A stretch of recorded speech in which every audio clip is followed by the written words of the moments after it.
Lunchtime stream. 1, 2, mic check. I think I'm off mute. Let's start off right. Let's start it off proper. Lunchtime, at least for me, stream. So this is a lunchtime stream. I just went upstairs. I wanted to grab, before I'm in the basement here. You're listening to a guy in his basement. Thanks for stopping by. I went to grab some food. Didn't have much time. Like, I'm going to get some cereal. So my wife kind of hears it in the background. Like, what are you eating for lunch? I'm like, what do you mean? I'm just getting some cereal. Maybe sometimes I'll do scrambled eggs or something, like a breakfast for lunch type of thing. And she's like, damn it, I've got so many leftovers in the kitchen. Just baked some ham and you're going to eat cereal and let this other stuff go bad? She had a good point. So I'm giving you too much information. I literally have ham right here for me to snack on. I like ham. I just don't want to make it go bad and have to hear about that. We don't like throwing away food. What's good? Thanks for stopping by. There was big news today, and that's why I wanted to go live. And I'm going to play clips. I'm going to play a couple clips from Comic Dave Smith because he's the best person that I know of who explains some of these things. And he often talks about how Ron Paul, the dad, not Rand, nothing against Rand, but Ron Paul inspired him. And I liked Ron Paul from back in the day, but my ideology was nowhere near where I am now. And I appreciate Dave Smith. If you look on my channel, if you look at my Twitter, the pinned thread is me talking about how I would vote for Comic Dave Smith for president. I'm that serious about it. And he inspires me like Ron inspired him.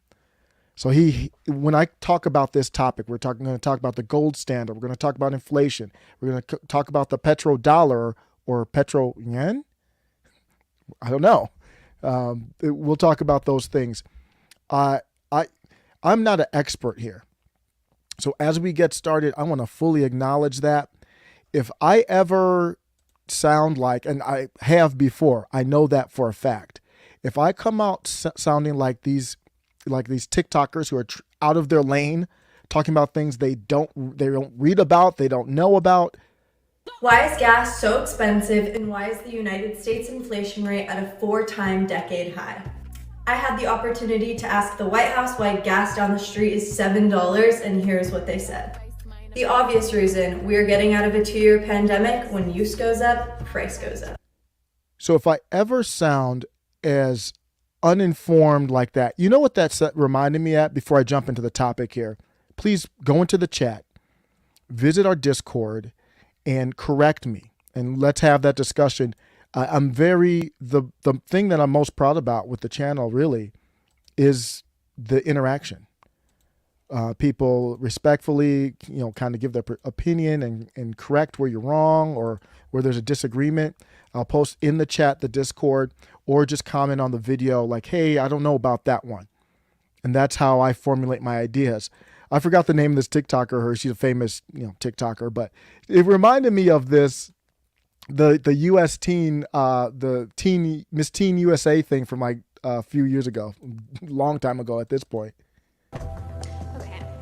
Recent polls have shown a fifth of Americans can't locate the U.S. on a world map. Why do you think this is? I personally believe that U.S. Americans are unable to do so because some people out there in our nation don't have maps, and I believe that our education, such as in South Africa and the Iraq, everywhere such as, and I believe that they should, our education over here in the U.S. should help the U.S. Or should help South Africa and should help the Iraq and the Asian countries, so we will be able to build up our future for our children. Thank you very much, South Carolina. Thank you very much. Mario Lopez hasn't aged a day. I won't be able to look at the chat live while I'm doing this because I'm going to do it live and get out. But thank you, Isaac Hull, for the feedback. Appreciate you for stopping by. That means everything to get that feedback. Here's the deal. What's going on? Just in, Saudi Arabia considers accepting the yen instead of dollars for Chinese oil sales. This is reported by the Wall Street Journal and other outlets by this time. When I saw this headline, my first thought, now this is a negative thing with interacting with Twitter, and I can't stop it. I need to be able to control myself. At least I'm not doing like crazy tweets. But when I see that, like literally 10 seconds later, my thought was, this is a bigger sign of World War III than Russia invading Ukraine. And I don't know if that's true. I'm not going to delete the tweet because I think it's a good topic of discussion. And there's a reason why we're going to go in why it triggered me immediately. Somebody trying to go off. Basically, what you're seeing here is they're going off the dollars in some, I don't know, this is not final, in some capacity off the dollar to the Chinese yuan. And that's causes problems historically. But we're in a little different sign here, so we'll talk about it. Pete James Peterson, we follow each other on Twitter. He's great. He said, nope, that's not going to be what happens. The fall of an empire. Nobody takes America seriously anymore. Russia and China are in constant contact with each other, and India is pivoting towards them. I'm not sure about the India part, but maybe I'm not an expert in the foreign affairs. Maybe I'm missing something because I know China and India have had beef. We are not a serious people, and trust in us is deteriorating at an accelerating pace. So the big picture, regardless of the China-India thing, the big picture there, I completely agree with. What he's saying is we're not the same superpower that we were when we would go after somebody who wanted to take the petro off the dollar, which is a big deal for some people.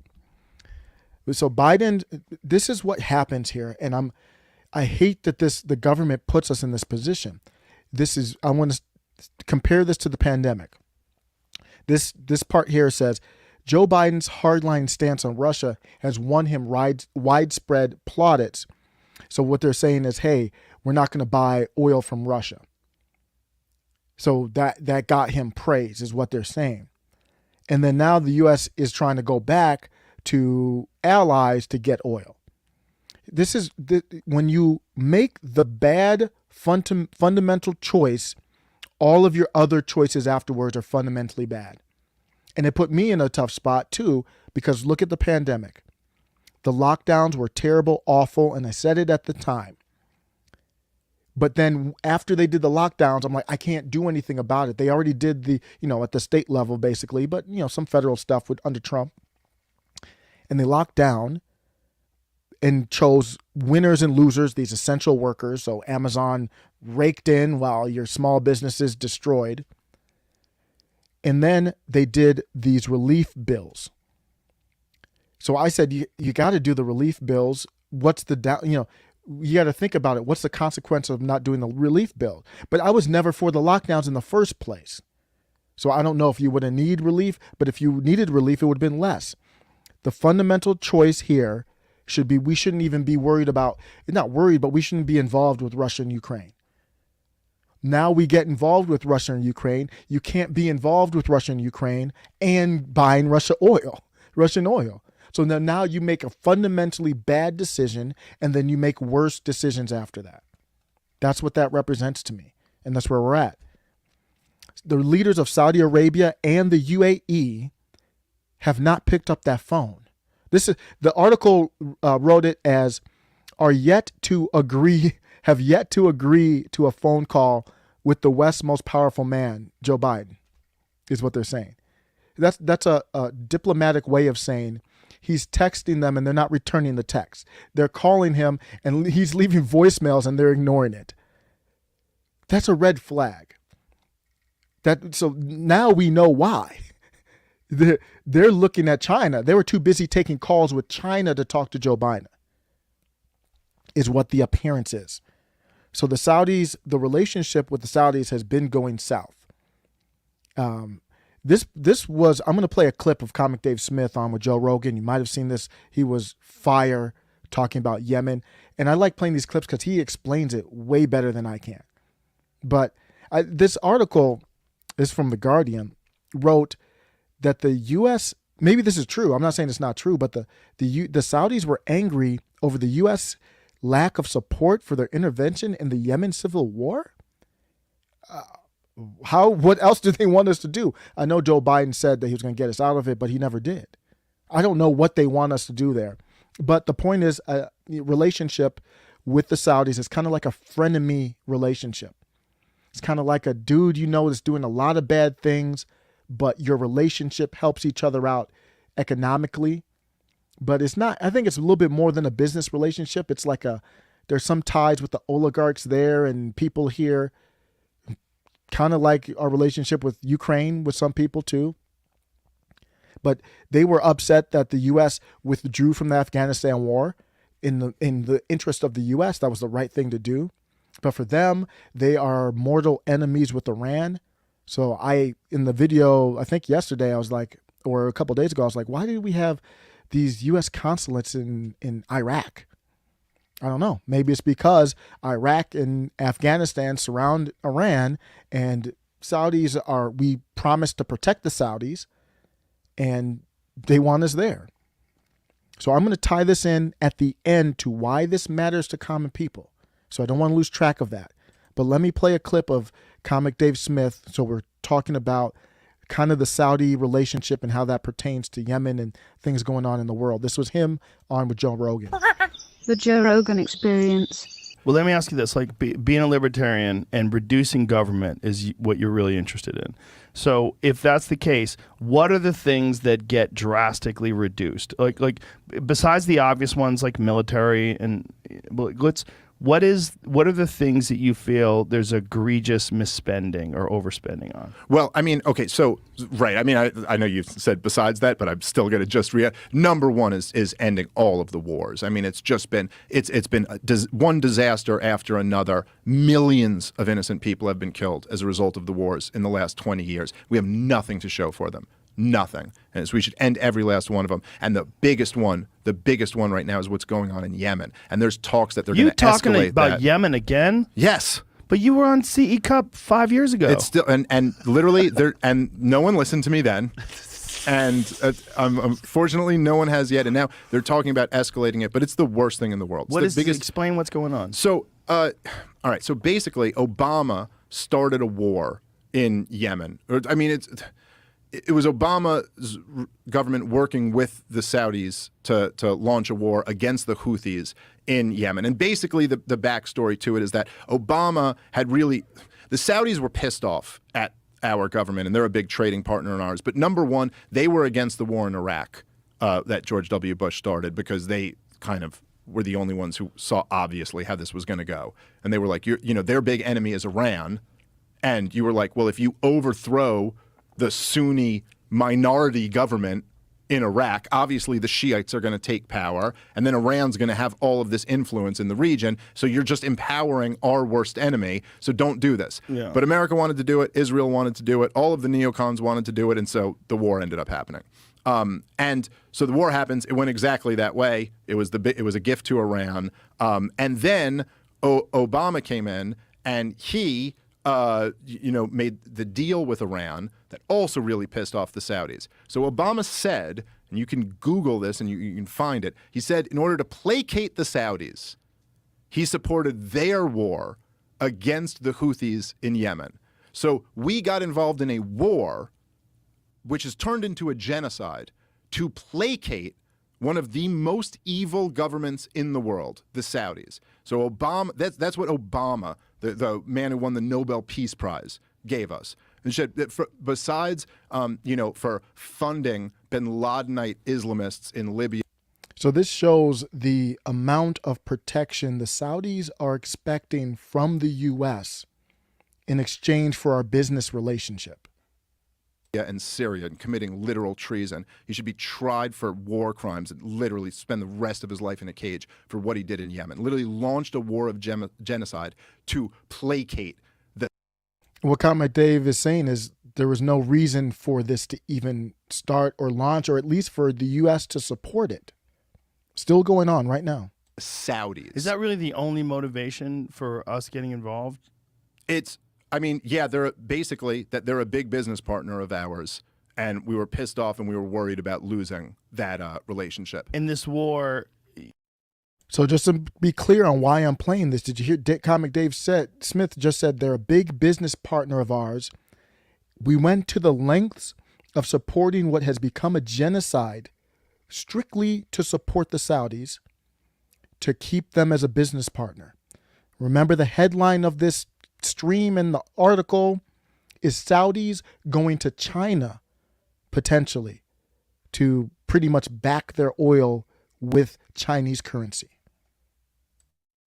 The United States' part is what? So basically, well, okay, so it's the Saudis and the UAE are really launching the war, but it's always, I mean, it's the Saudis doing it, but with American weapons. For the first like several years of the war, we were literally refueling their fighter pilots as they were doing it, and they're conducting the war in the most brutal, egregious way. I mean, they're bombing they're bombing farms, and they're bombing, and they put a full blockade around the country. So there's. And how much of this did you see on the media?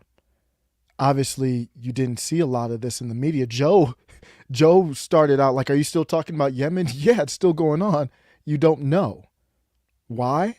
Because it's not in our interest to highlight a war that we backed from the start for no good reason, that turned into a genocide. So that's why they got you with a Ukraine flag, because it serves their interests right now. Not you guys listening, but you know what I mean. There was something at one point, there was in the ballpark of 1 million cases of cholera. I'm not sure if they were actually all cholera or there were some other similar infections that were, but it's been hundreds of thousands of people who have died in this war. So let me continue on there. I just wanted to play that clip because he's so good at, I like people like Elon Musk who can break down complicated situations in easily digestible ways. He's the best at that. To me, for me at least, everybody's different. So there's other beef going on. We know about the murder of the journalist Jamal Khashoggi. Khashoggi got murdered by one of the officers for the prince, just for no good reason at all, just pissed off the prince. And the jailing of other activists. There's a lot going on with them, even beyond the oil. But let's focus on the oil. Comic Dave Smith again broke down the transition from the gold standard to the petrodollar, and to now we don't know what's happening. So this is, and then we're going to start talking about inflation pretty soon, and how this transition to the petrodollar was really to recycle American dollars to pretty much, I would say, hide the impacts of inflation. So that's why I'm going to break it down to this and then bring it back. Bretton Woods agreement basically said that the U.S. would be on a gold standard. It was, and we would fix our currency to $35 per ounce of gold. And basically what that means, right, is just that a dollar is redeemable in gold. So the government would print dollars and put gold away. So literally, there would be physical gold to back the dollar. The dollar represented physical gold at the time. So for every ounce of gold, they could print $35. Now, that would restrict the amount of currency that the government could create. So the deal was under Bretton Woods that the US dollar would be pegged to gold, and all these other European currencies would be pegged to the US dollar, because basically they didn't have any gold. They had gotten rid of most of their gold in the war effort. So they basically felt like they were on a gold standard essentially, because they could redeem their money in dollars and you could redeem those dollars in gold. So this is kind of what gave the US gave the dollar its kind of credibility. So anyway, fast forward now that this is around, I think 1947, 1948, the Bretton Woods agreement comes in. So now the US, fast forward 20 years, we're in the late 60s. And the United States starts cheating. They start cheating. This is very important. And I think this is the part where he's going to talk about all the money that went. You've seen the memes on the pretty machine go, brrr, just printing out money. That's what's happened here in the U.S. over the last 2 years. Was it something crazy like 80% of the money and currency it's not printed, but just to use the word printed in the last couple years. The same scenario. What did we do back then? Here's what we did. And then you're going to tie it into with the Saudis making their decision or looking into it or threatening it or dropping the seed of it. That will hurt us even more. On the Bretton Woods Agreement, and we're printing way more money than we actually have gold to back it up. So we're spending basically it's the 60s. We have the Great Society Act. We create. Oh, cool. So we have the Great Society Act. We have we send a man to the moon. We create Medicare, Medicaid. We're fighting a war in Vietnam. And what you had was. I digress. Did we really send a man to the moon? I'm just asking the question. I digress. They see all this. They see all this happening, and they called our bluff. And they were like, I don't think America has this much gold. I don't think they can be printing this much money. So they were like, we'll redeem those dollars, please. So we have all these dollars, and they're redeemable for gold. So we're going to take the gold, please. And they called our bluff. It's basically like a Ponzi scheme. Basically like these online gambling poker sites in the past. Everybody signs up, puts money on. All the money is digital, just like tokens on the site. Is the money still there? Is the gold still there to back this dollar? Okay, I want to take my money out. Bernie Madoff, I want to take my money out. That's when problems happen because you can't do it. We didn't have the gold for it. And Richard Nixon was like, nah, we're not giving you that gold. That's not going to happen. And he phrased it in a way where he was like, these foreign powers are going to come in here and wipe out America's gold reserves. But really, it was theirs. Like the dollar was just redeemable for gold. So they had every right to do it. It was like France, I think, was the main. France and England, I think, were going to come in and convert their dollars. So Nixon just went, he was like, to protect the economy and to protect the value of the dollar, I am temporarily suspending the convertibility into gold. So temporarily. So this was in 1971. I believe late 1971.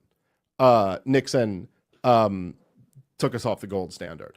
So what you had then was basically our bluff had been called, and everyone knew now. Everyone knew that our currency wasn't in check at all. We were off the gold standard. So everybody knows the gig is up. Shout out to AZ Patriot. Haven't chatted in a while. She's in the chat. Eric Smith, thank you for the super chat. Said, yes, let's make them focus on us. That's the whole point. I want to keep tying it back into us.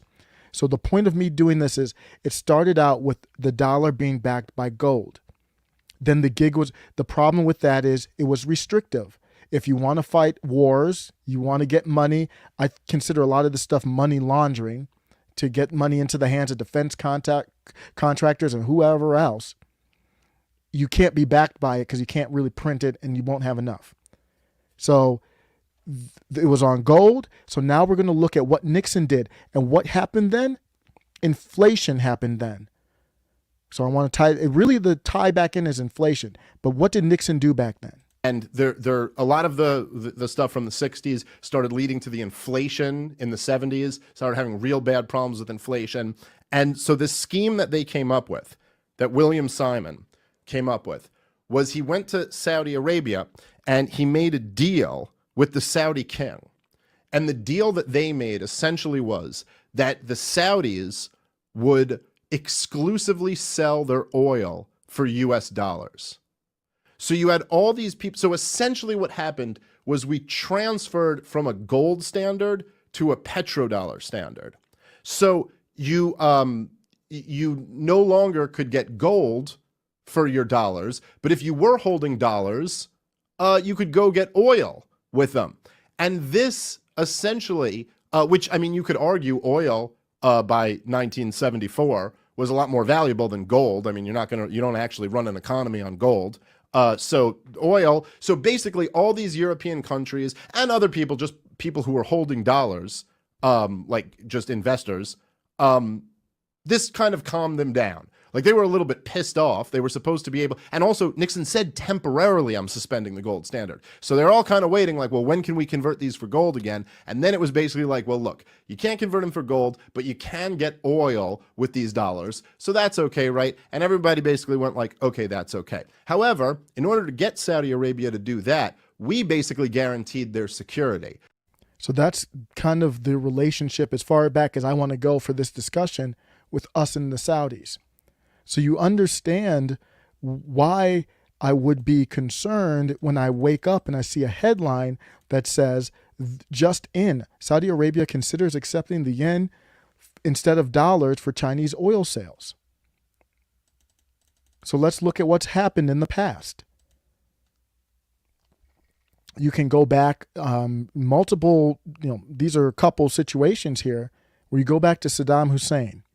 Saddam Hussein attempted to alter the petrodollar system when he announced that Iraq would sell oil in euros, not dollars.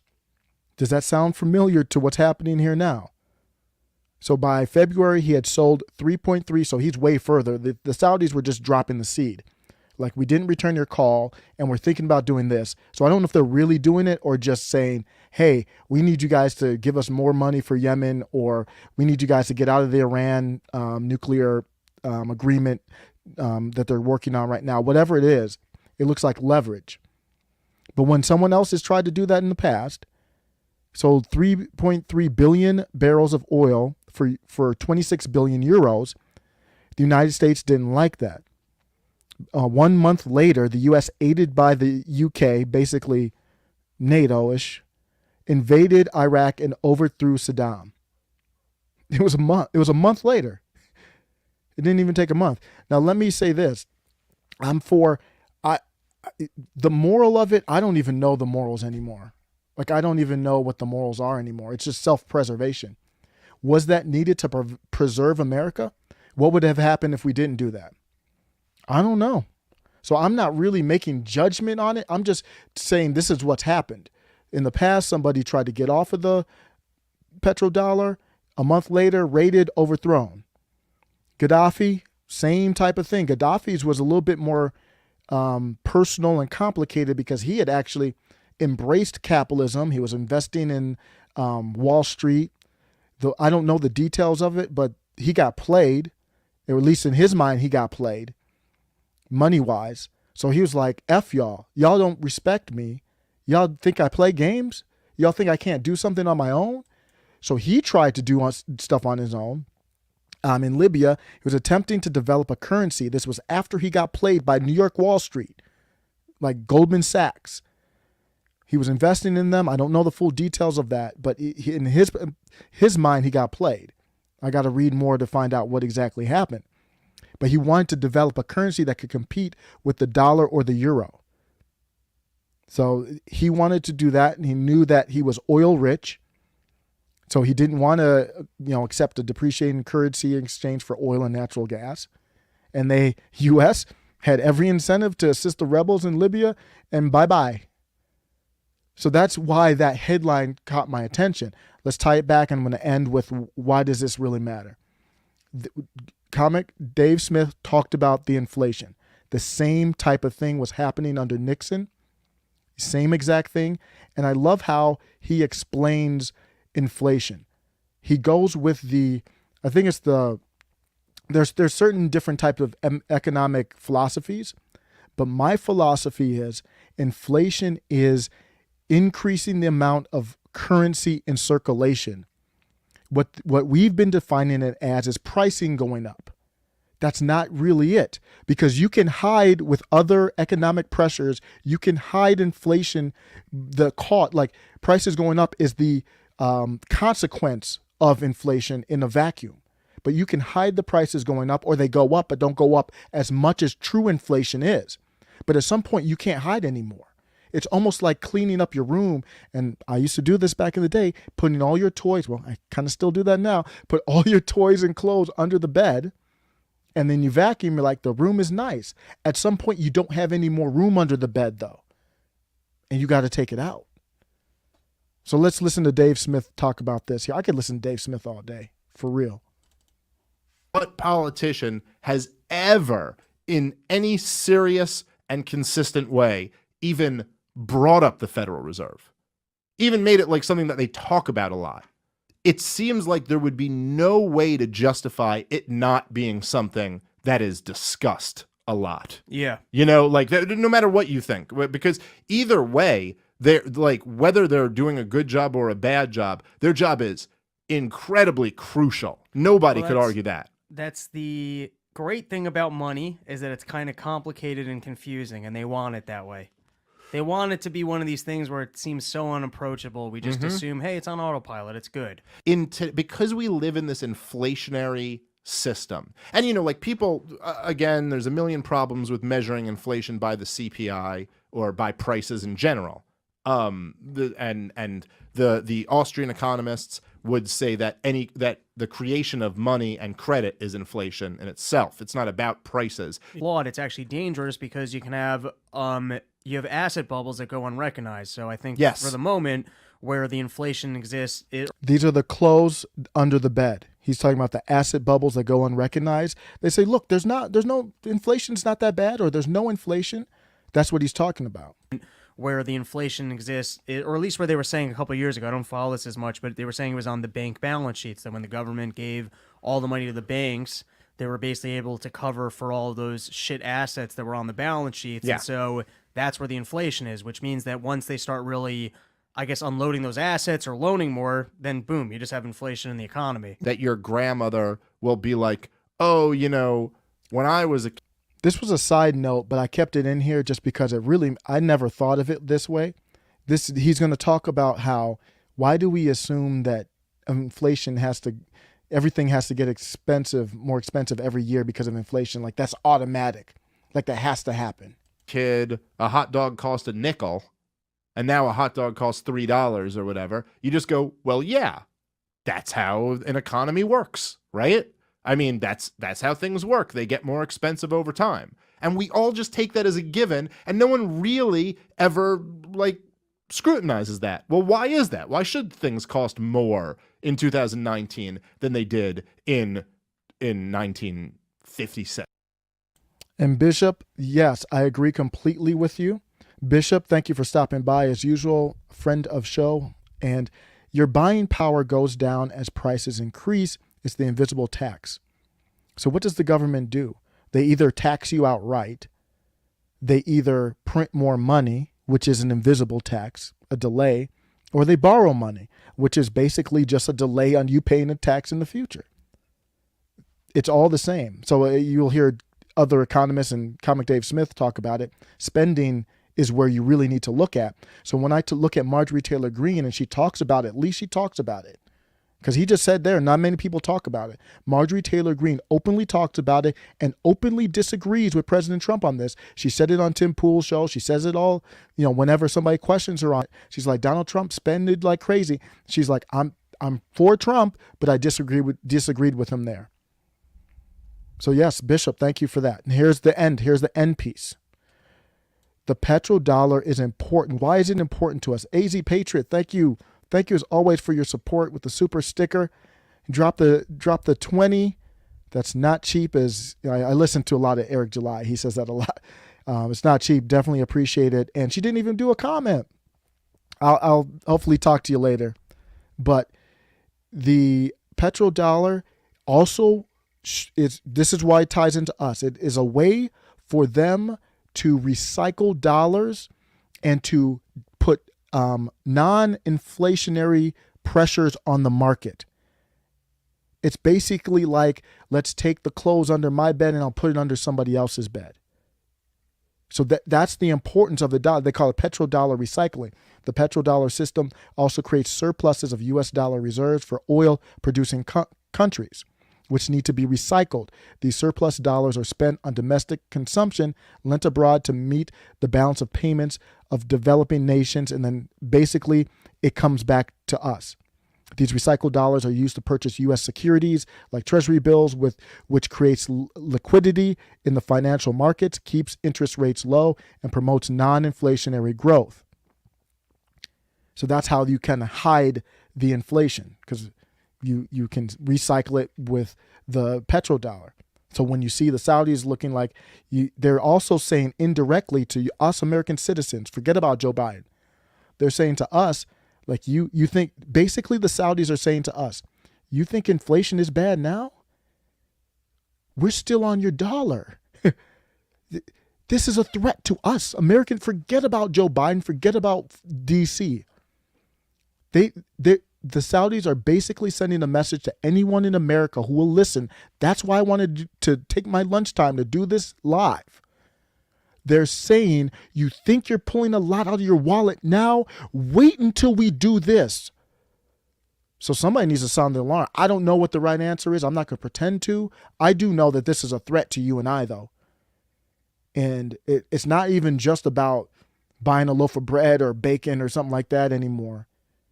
That's probably why my wife's like, you better eat this ham because stuff is expensive. It's not just that. It would make, if we get, I don't want to scare anybody, but if we don't get a handle on this, stuff is getting crazy. It would make Black Lives Matter riots look like a walk in the park. It would make the inflation that we're feeling right now feel like nothing. So I give a shout out to Elon Musk. I think Elon Musk sees all this. I don't think he wants to scare anybody. I think he honestly wants to help the common person, whoever will listen. He said, as a general principle for those looking for advice from this thread, this is the richest man in the world has, what does he get out of helping people with inflation or talking about inflation? Now, I get it. He had to raise prices on his products. So it was a precursor to that. So there's some there. But in general, this is just great information. It is generally better to own physical things like a home or stock income. And I'm not a financial advisor, but just sharing this information. And I agree with Elon. Better to own physical things in your home, like stock companies you think make good products, than dollars when inflation is high. Because the mentality is like, I'm like a squirrel. Like you put your nuts in the ground, or wherever a squirrel puts their nuts, and you save them. But inflation, like Bishop and everybody in the chat saying, is like a tax. So you got 10% inflation. It's probably low. That means if you had 10,000 in the bank, you just lost 1,000 off of it. 10% inflation, and you're getting what? Like not even a percentage. So that's why they're going to increase interest rates, but that's going to take a long time. You can't just jump interest rates up. So if you own a home, if you're lucky enough to own a home, maybe do the kitchen. I know it's expensive, but that's where your money is better off. Redoing kitchens, the parts of the home that help the resale value. If you have a home, that's good. Whatever material items you can own, you have to balance it out because you got to pay the bills, of course. But that's what I wanted to talk about. How that hits home. Let me know if I missed anything. My lunch is almost over, so I got to bounce. Let me look at the chat real quick. I hate not looking at the chat because I appreciate anybody stopping by. B. Deering 11 says, Musk knows more than we can imagine. I wish he could just spill the beans. I get the same feeling like he's holding back. But I'll be grateful for whatever nuggets he gives us. I don't always agree with Elon Musk. I think he was wrong on how he handled the Bitcoin thing, but he said he's not selling his Bitcoin. So I think he stopped playing that game with the Bitcoin markets. He hasn't been doing that. Let me look back some more. Yep, Big BS agrees. Property is key. My parents' house is worth $200K easy, and then that will rise potentially. Not just from inflation, the market pressures and everything. Like Trump in many ways. Elon Musk reminds me of Trump in many ways. Not ideology, because Trump doesn't really have an ideology, but that would be a different video. But I agree with that. I actually did a video on my channel about that way back. You could search on my channel Elon and Trump or something like that. Yep, I agree. Who came up with the idea? AZ Patriot. I wonder who came up with the idea that gold was more valuable than say seeds. I do not know the answer to that. I can go back and look. If anybody knows, let me know. Bishop. Exactly, Osiris. People will go wild. Yeah, I don't want to scare anyone. I don't know if that's going to happen, but that's where it would go. That would make Black Lives Matter look like child's play. That would make Portland look like child's play, because now at this point you got to eat. So the world is just feeling crazy right now. So it's a less than zero, like to say it like Elon would. It's a less than zero. Well, it's a more than 0% chance that could happen.